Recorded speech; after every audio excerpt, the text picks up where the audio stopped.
Ce qu'on n'avait peut-être pas très bien compris, c'est quand on nous disait d'un ton alarmé, oh là là, les températures vont augmenter de 1 degré, 1,5 degré. On s'est dit, tiens, en Bretagne, il fait 19, il va faire 20,5. La belle affaire, j'aurais plus besoin de mettre le pull le soir.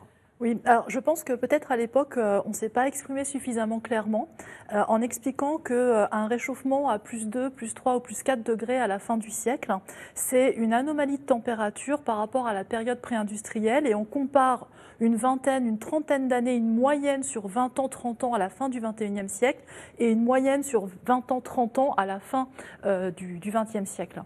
Quand on parle de 2, 3, 4 degrés en plus, c'est énorme parce que normalement, entre guillemets, la variabilité de la température d'une année à l'autre, ça se compte en dixièmes de degré.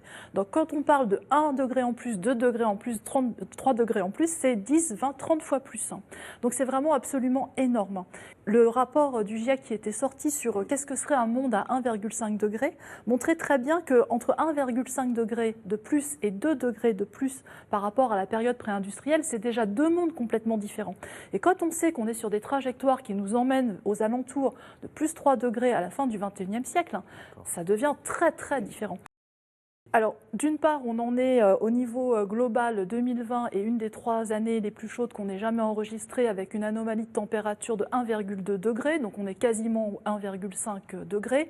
Ensuite, en France, on a déjà dépassé 1,5 degré. L'anomalie de 2020, c'est 1,8 degré. Et 1,8 degré ou 1,2 degré, c'est tout à fait suffisant pour provoquer en fait ces événements extrêmes, ces pluies torrentielles.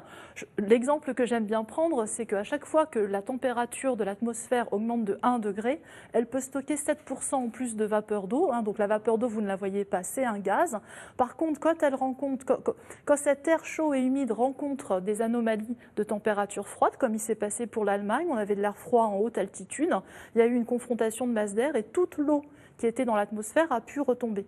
L'air chaud peut stocker davantage d'eau, d'où des pluies plus importantes. Qui peuvent être plus importantes, c'est ce qu'on appelle l'eau précipitable.